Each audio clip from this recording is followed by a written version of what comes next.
গরিবের কপালে কোনো দিন সুখ জুটবে না। রুটি আর ছোলা সিদ্ধ খেয়ে জীবন পার করে দিতে কতদিন যে মাছ মাংস খাওয়া হয় না। এদিকে নিতারও বাড়ি আসবার নামে কোনো খোঁজ নেই। সেই ভোরে কাজে গেছে, অন্যদিন তো এতক্ষণে বাড়ি চলে আসে। কি গো, আমার নাম করছিলে মনে হচ্ছে। দেখো, আমার নাম করতে করতে আমি চলে এসেছি। এই দেখো তোমার জন্য কি এনেছি, টক ঝাল মাছের ঝোল। খেয়ে দেখো কত স্বাদ। রঘুনাথ বাবুর বাড়ি তুমি এতদিন ধরে কাজ করছো, কই কোনোদিন তো ওরা তোমাকে কোনো খাবার দেয়নি। আজকে হঠাৎ কি মনে করে দিল? আমার না কেমন যেন সন্দেহ হচ্ছে। খাবারটা ভালো আছে তো? তোমার যত সব উল্টোপাল্টা কথা। খাবার খারাপ হবে কেন? রঘুনাথ বাবুর স্ত্রী টিনা ম্যাডাম আমাকে ডেকে মাছের তরকারিটা দিল, বলল অনেক বেশি রান্না করা হয়েছে, তাই তোমাকে দিচ্ছি, বাড়ি গিয়ে ভাতের সাথে খেও। আমি আর না করতে পারলাম না, নিয়ে চলে এলাম। বলছো যখন খেয়ে দেখি। তবে ভাত তো নেই, রুটির সাথেই খাই। তবে মাছের ঝোলটা দেখতে বেশ ভালো লাগছে, খেতেও নিশ্চয়ই অনেক ভালো হবে। এটা টক ঝাল মাছের ঝোল না, ঝাল দিয়ে রান্না করা হয়েছে। এটা নষ্ট হয়ে টক হয়ে গেছে। ছি ছি ছি ছি, এই খাবার কেউ মুখে দেয় নাকি? আমাদের নষ্ট মাছের ঝোল দিয়েছে, বুঝলে? তা হবে কেন? টিনা ম্যাডাম তো বলছিল গতকাল রাতে নাকি রান্না করেছে। গতকাল রাতে রান্না হলে তো নষ্ট হওয়ার কথা নয়। তাহলে কি মিথ্যে বলে আমাকে এই বাসি পচা মাছ দিয়ে দিল? বিশ্বাস না হয় তুমি খেয়ে দেখতে পারো। এটা খেয়ে তো আমার বমি আসছে। পচা মাছ মনে করেছে ফেলে না দিয়ে ওদের দিলে ওরা খেয়ে নেবে। থু থু, এই খাবার কেউ কাউকে দিতে পারে? এখন তো আমারও বমি আসছে। কাল কাজে যাই, তারপর টিনা ম্যাডামের সাথে বোঝাপড়া হবে। শুনছো, নিতা আর কাজ করতে আসবে না। 2 দিন আগে রান্না করা মাছের ঝোল দিয়েছিলাম, সেই রাগে আর কাজ করবে না। অনেক দিনের বিশ্বস্ত কাজের লোক, একবার চলে গেলে এমন কাজের লোক আর পাওয়া যাবে না। বাড়িতে তো কাজের লোক একটা না, একটা চলে গেলে সমস্যা হওয়ার কথা না। তাছাড়া তুমি 2 দিন আগে রান্না করা মাছ নিতাকে দিতে গেছিলে কেন? খাবার নষ্ট হয়ে গেলে ফেলে দেবে, কিন্তু খাওয়ার জন্য কাউকে দেবে না। আমাদের বাড়ির পোষা কুকুরটাকেও তো কখনো বাসি খাবার খেতে দিই না। অনেক রান্না করা মাছ ফেলে দিতে হচ্ছিল, তাই মনে করলাম নিতাকে দিয়ে দিই। আগে গরিব মানুষ পচা বাসি খাবার খেয়ে নিত, আজকাল দেখি গরিব মানুষও পচা খাবার খায় না। আমি বলি কি, নিতা যদি কাজে আসতে না চায়, ওকে তুমি এ মাসের ওই বেতন দিয়ে কাজ থেকে বাদ দিয়ে দাও। টাকা দিলে কাজের লোকের অভাব হবে না। নিতাকে আমি বাদ দিতে চাই না, অনেক পুরনো মানুষ। একমাত্র নিতাই অনেক বছর ধরে আমাদের বাড়িতে কাজ করছে, অন্যরা তো 2 মাসও টেকে না। আমি ভাবছি নিতাকে 200-100 টাকা স্যালারি বাড়িয়ে দেব। সে তুমি যা ভালো মনে করো তাই করতে পারো। শোনো, তোমাকে একটা কথা বলতে ভুলে গেছি। আগামী পরশুদিন আমাদের টমের জন্মদিন। টম মানে আমাদের কুকুরটা, পোষা কুকুরটা, ঠিক আছে? টমের 1 বছর বয়স হবে। ভাবছি টমের জন্মদিনটা অনেক জাঁকজমকভাবে পালন করব। আমার অনেক গেস্ট আসবে, কোনো ত্রুটি যেন না হয়। টমের জন্মদিন আমি তো ভুলেই গিয়েছিলাম। টমের প্রথম জন্মদিন বলে কথা, অনেক আয়োজন করা হবে। আজকে থেকেই জন্মদিনের প্রিপারেশন শুরু হবে। নিতা আর ওর স্বামীকেও আসতে বলবো।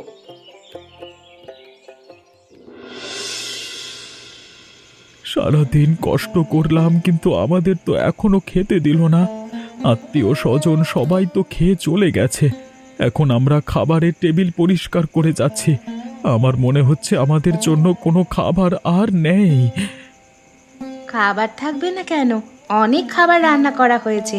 খাবারের টেবিল পরিষ্কার করা হয়ে গেলে নিশ্চয়ই আমাদের খেতে দিবে। আর কখন খেতে দেবে? এখন তো রাত 12টা বেজে গেছে। সকাল 4টে থেকে কাজ করে যাচ্ছি, এক ফোঁটা জলও এখনো মুখে দেওয়া হয়নি। সকাল অবধি কাজ করে যাব, তারপরও খাওয়া হবে না। এই বাড়িতে মনে হয় গরিব লোকেদের খেতে দেয় না। যদি কোনো খাবার নষ্ট হয়ে যায়, সেই নষ্ট খাবার কাজের লোকেদের জন্য বরাদ্দ থাকে। এখানে যে পরিমাণ খাবার নষ্ট হয়েছে, এই খাবারে আমাদের 1 বছর হয়ে যাবে। জানো, আমি যখন শুনেছিলাম টমের 1 বছরের জন্মদিন পালন হবে, তখন মনে করেছিলাম হয়তো এ বাড়ির কোনো ছোট বাচ্চার জন্মদিন। পরে তোমার কাছে শুনলাম কুকুরের জন্মদিন। বড়লোকের বিলাসিতা বলে কথা। সেটাই। দেখো, মধ্যরাত হয়ে গেছে। এবার যে আমাদের বাড়িতে যেতে হবে। আজকে রাতটা আমাদের না খেয়েই ঘুমাতে হবে। আমার খিদে মরে গেছে। তাছাড়া একটা দিন না খেয়ে থাকলে মানুষ মরে যায় না। চলো বাড়ি যাই। রঘু, কোথায় তুমি? দেখো কি হয়ে গেছে। একমাত্র টম আমাদের ছেড়ে চলে গেছে। কি করে হলো কিছুই তো বুঝতে পারছি না। গত রাতেও তো কত ধুমধাম করে ওর জন্মদিন পালন করলাম। সকাল সকাল এত চিৎকার করছো কেন? জানো তো কালকে রাতে অনেক দেরি করে ঘুমিয়েছি। তোমার জন্য ঠিক মতো ঘুমাতে পারলাম না। এত চিৎকার করছো কেন? তাড়াতাড়ি বলো তো। তোমার কথা শুনে আমি আবার ঘুমাতে যাব। পুলের দিকে তাকিয়ে দেখো, আমাদের টম নেই। কত আনন্দ করে ওর জন্মদিন পালন করলাম, এখন দেখো ও পুলের জলে ভাসছে। সৃষ্টিকর্তা, তুমি এ কি করেছো? আমাদের টমকে এভাবে তুমি কেন নিয়ে গেলে? টিনা টিনা, আমার মন বলছে কেউ টমকে মেরে পুলের জলে ফেলে দিয়েছে। টমকে তুমি আগে ওপরে ওঠাও। জলে পড়ে আছে এটা দেখতে আমার একদম ভালো লাগছে না। তুমি জলে নেমে তুলে নিয়ে এসো। দেখো, এর মাথায় কে যেন লাঠি দিয়ে মেরেছে। মাথা দিয়ে অনেক রক্ত পড়ছে। এই বাড়িতে কাজ করে এমন এমন কেউ সর্বনাশটা করেছে। আমি আমি আমি ওদেরকে কাউকে ছাড়বো না, কাউকে না। খোঁজ নিতে হবে। সবচেয়ে শেষে কাজ করে এই বাড়ি থেকে কে গেছে। শেষে যে গেছে সেই টমকে মেরেছে। অতিথিরা খেয়ে যখন চলে যায় তখন নিতা আর ওর স্বামীকে টেবিল মুছতে দেখেছিলাম। ওরাই সবার শেষে গেছে। টিনা টিনা, তুমি ওদের খবর দাও, আমি ওদের কঠিন শাস্তি দেব। খবর দেওয়া লাগবে না, একটু পরেই নিতা আসবে। ও আসলেই আমি জিজ্ঞাসা করব। এখন টমকে এখান থেকে নিয়ে যেতে হবে। আমাদের আদরের টম, এখন থেকে তোকে ছাড়া থাকতে হবে।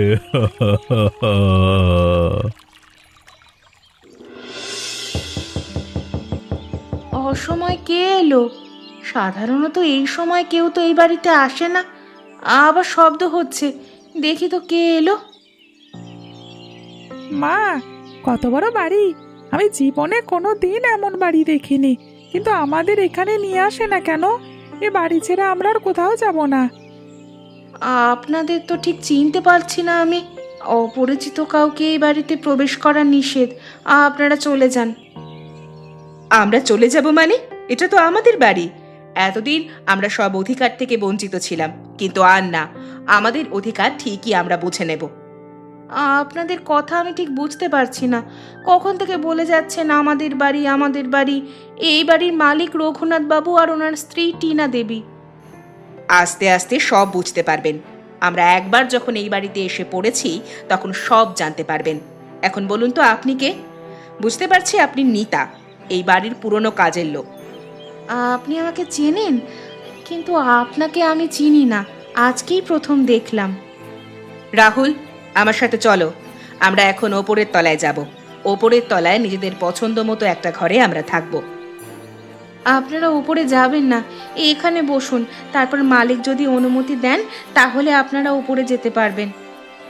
কারুর অনুমতির প্রয়োজন হবে না। এখন থেকে আমিও এই বাড়ির মালিক। রাহুল, আমার সাথে চল।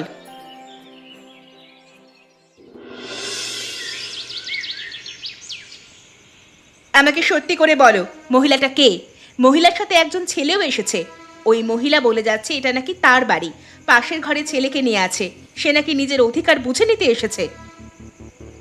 তুমি কোন মহিলার কথা জিজ্ঞেস করছো? শোনো, এমনিতেই টমের জন্য আমার মন খারাপ। তুমি এসব আজে বাজে কথা বলে আমার মন বেশি খারাপ করে দিও না। সত্যি তুমি আমার কথা বুঝতে পারছো না, নাকি বুঝেও না বোঝার ভান করছো? ওই মহিলার সাথে যদি তোমার কোনো সম্পর্ক থাকে না, আমি তোমাকে শেষ করে দিব। আমি সত্যি বলছি, তোমার কথা কিছু বুঝতে পারছি না। তুমি তো জানো আমি সারা দিন ব্যবসা নিয়ে ব্যস্ত থাকি, বাড়ি ফিরতে রাত 10টা বেজে যায়। তুমি ছাড়া অন্য কোনো মহিলার কথা আমি কখনো মাথায়ও নিয়ে আসি না।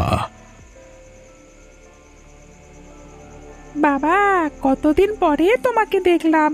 ও বাবা, তুমি তো জানো তোমাকে রোজ না দেখলে আমার মন ভালো লাগে না। তুমি রোজ আমাদের বাড়ি যাও না বলে আমি আর মা চলে এসেছি। রঘু, এই ছেলেটা কি বলছে? এই ছেলে তোমাকে বাবা বলে ডাকছে কেন? এর সাথে তোমার সম্পর্ক কি? সত্যি করে বলো, নইলে কিন্তু আমি সব শেষ করে দিব। এই ছেলেকে আমি কি করে বলবো? এই ছেলে, তুই কে? আমাদের বাড়িতে কি করছিস? এখনই বাড়ি থেকে বের হয়ে যা বলছি। বাবা, তুমি আমার সাথে মজা করছো? আমি মাকে ডেকে নিয়ে আসছি। টিনা টিনা, তুমি শান্ত হও। আমার মনে হচ্ছে কেউ আমাকে ফাঁসাতে চাইছে। দেখলে না, আমাদের টমকেও মেরে মেরে ফেলে রেখে গেছে। আমি সব রহস্যের সমাধান করব, তুমি চিন্তা করো না।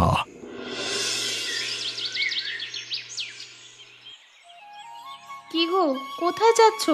কিছু মুখে না দিয়ে বাইরে যেও না। আমি উঠান ঝাড় দিয়ে তোমাকে খাবার দিচ্ছি। আমার একটা জরুরি কাজ আছে, কাজটা সেরে এসে খাবো। আজকে বাড়ি এসে যেন তোমাকে একটা ভালো খবর দিতে পারি। কোথায় যাচ্ছ সেটা আগে বলো। তুমি না বলে কোথাও তো যাও না। মনোজ দাদার দোকানে একটা কাজের কথা হচ্ছিল। আজকে সকালে মনোজ দাদার সাথে দেখা করবার কথা। বলা যায় না, দেরি করে গেলে কাজটা হাতছাড়া হয়ে যেতে পারে। একটা কাজের ব্যবস্থা করতে পারলে তোমাকে ও বাড়িতে কাজ করতে যেতে দিতাম না। আমারও আর ওই বাড়িতে কাজ করতে ভালো লাগে না। ওরা খুবই খারাপ। গরিব মানুষদের ওরা কুকুর বিড়ালের চেয়ে তুচ্ছ মনে করে। এই দেশে মানুষ খাবার অভাবে মারা যাচ্ছে, আর ওরা কুকুরের জন্মদিন পালন করছে।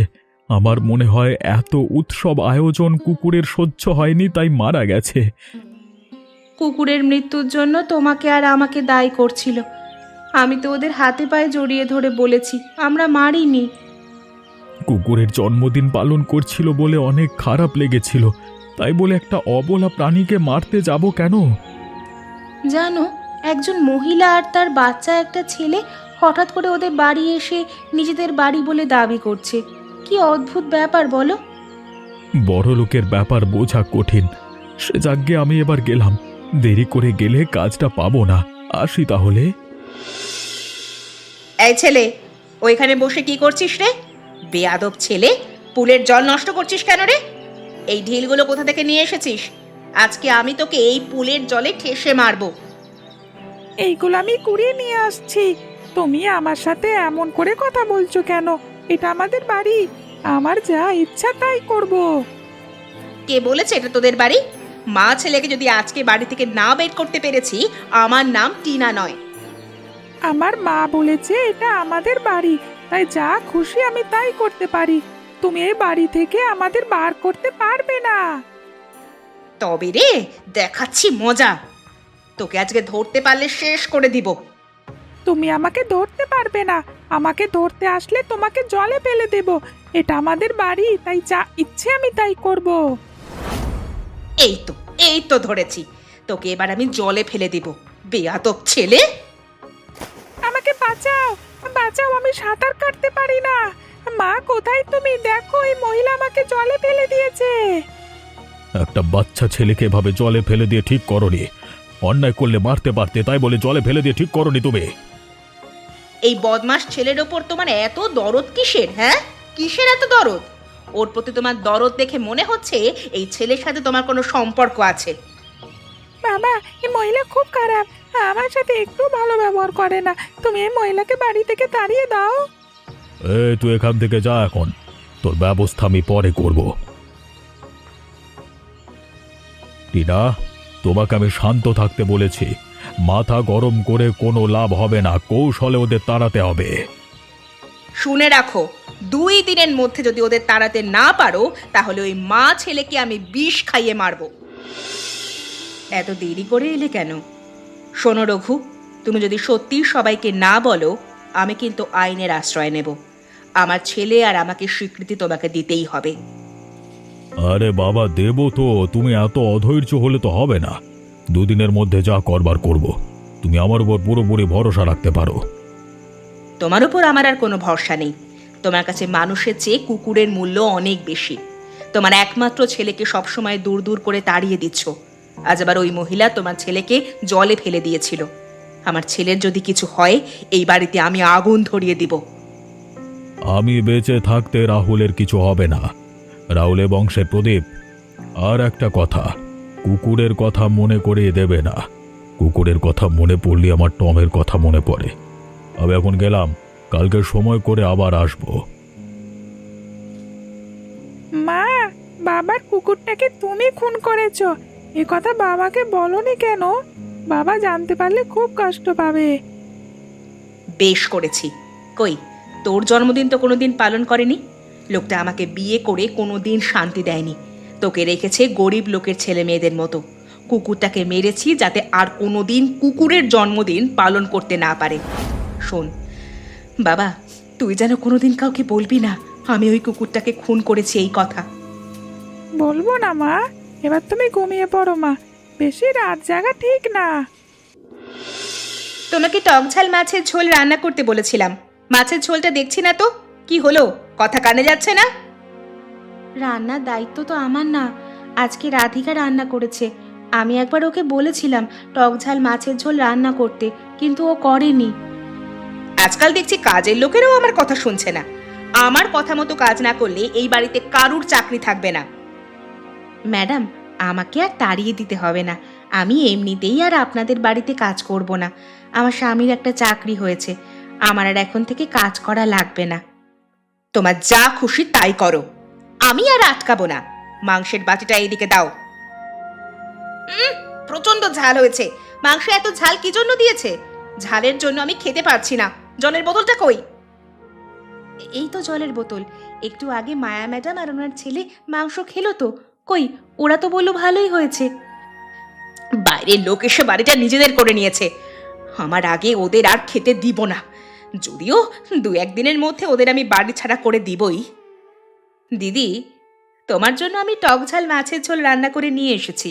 খেয়ে দেখো, অনেক ভালো লাগবে। ভেবে দেখলাম এই বাড়ি যখন থাকতেই হবে তখন মিলেমিশে থাকাই ভালো। হাজার হলেও তুমি আমার বড় সতীন বলে কথা। কি যাতা বলছো তুমি? আমার সতীন মানে? এই এই তোমার মাথা ঠিক আছে তো? আচ্ছা দাও দেখি কেমন মাছের ঝোল রান্না করেছো। বেশ ভালোই হয়েছে। রান্নাটা তাহলে ভালোই পারো। সবটুকু তোমার জন্য রান্না করেছি, তুমি মন ভরে খেয়ে নাও। আমার গলা কেমন যেন আটকে আটকে যাচ্ছে। আমার খাবারে কি দিয়েছো তুমি? আমি খাবারে কিছু মেশাইনি। নিতা, নিশ্চয়ই তুমি কিছু মিশিয়েছো। তোমাকে এবার ফাঁসিতে ঝুলতে হবে। তোমাকে বলেছিল না 2 দিনের মধ্যে একটা ব্যবস্থা করব। দেখলে তো, টিনাকে শেষ করে নিতাকে ফাঁসিয়ে দিলাম। সত্যিকারের অপরাধীকে পুলিশ কখনো ধরতে পারবে না। তুমি ঠিক কি বলতে চাইছো আমি কিন্তু কিছুই বুঝতে পারছি না। আমি তো জানি নিতা টিনা দিদিকে খাবারের সাথে কিছু মিশিয়ে মেরে ফেলেছে। নিতা টিনাকে মেরে ফেলবে? নিতার এত সাহস আছে? নিতা কিছুই করেনি, যা করবার আমি করেছি। টিনার জলের বোতলে আমি বিষ মিশিয়ে দিয়েছিলাম। বোতলের জল খেয়ে টিনা মারা গেছে। নিতা বেচারা বিনা অপরাধে জেলে আছে। খুনের দায় ওর তো ফাঁসিও হয়ে যেতে পারে। সে যাকগে, এসব নিয়ে ভেবে আমার কোনো লাভ নেই। আমি আর আমার ছেলে ভালো থাকলেই হলো। তোমার সুখের কথা ভেবেই তো এত কিছু করেছি। জানো তো, তোমার জন্য আমি সব কিছু করতে পারি। আমার সুখের কথা তোমাকে চিন্তা করতে হবে না। তুমি রাহুলকে নিয়ে চিন্তা করো। রাহুল তোমার একমাত্র ছেলে। এটা অনুষ্ঠান করে সবাইকে জানিয়ে দাও। ঠিক আছে, আগামী পরশুদিন বিশাল আয়োজনের মাধ্যমে আমার একমাত্র ছেলে স্বীকৃতি পাবে। একটা সুখবর আছে, টিনা ম্যাডামের আসল খুনি ধরা পড়েছে। রঘুনাথবাবু জলের বোতলে আগে থেকে বিষ মিশিয়ে রেখেছিল। সেই জল পান করেই তো টিনা ম্যাডাম মারা গেছে। আমি তো মনে করেছিলাম মায়া ম্যাডাম মাছের ঝোলে বিষ দিয়ে টিনা ম্যাডামকে মেরেছে। এদিকে আমি কোনো অন্যায় না করে ফেঁসে গেছি। যারা ধনী হয় তারা এত খারাপ হয় আগে জানা ছিল না। এখন থেকে ধনীদের থেকে দূরত্ব রেখে চলতে হবে। তবে মায়া ম্যাডামের জন্য রঘুনাথবাবু ধরা পড়েছে। মায়া ম্যাডাম রঘুনাথবাবুকে পুলিশে না দিলে তুমি কখনো ছাড়া পেতে না। ওনাকে আমার কখনো ভালো মনে হতো না। ভালো হলে একজন বিবাহিত ছেলেকে কখনো বিয়ে করতে পারতো না। ওদের কাছে এই সব কিছু না। ওরা চাইলে 5টাও তো বিয়ে করতে পারে। ঠিকই বলেছ। আচ্ছা, আমাকে ছেড়ে দিবে কখন? একটু পরে এসেই তোমাকে ছেড়ে দেবে। ওদের কিছু নিয়ম কানুন আছে, সেগুলো শেষ করেই তোমাকে মুক্ত করে দেবে। এখান থেকে বার হয়ে প্রতিজ্ঞা করব, আর কোনোদিন কারোর বাড়ির কাজ করব না। একদম। এমনই মজার মজার গল্প দেখতে আমাদের চ্যানেলকে সাবস্ক্রাইব করতে ভুলবেন না।